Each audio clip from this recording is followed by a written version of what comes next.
Good morning, everybody. It is Thursday, May 21st, and you guys know what time it is. Let's jump into the prices of these cryptocurrencies.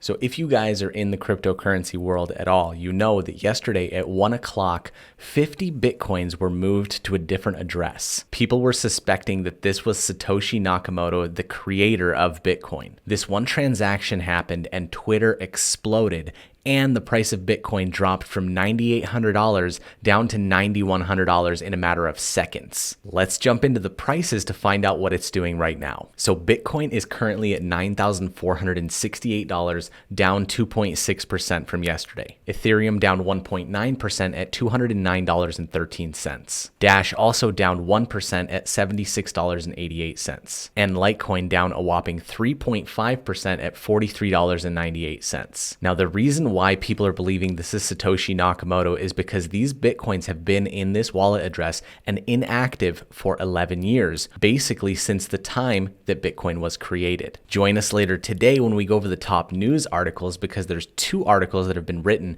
about this ghost from the past. Don't forget to like the Facebook page, subscribe to the YouTube channel, and we will see you later today.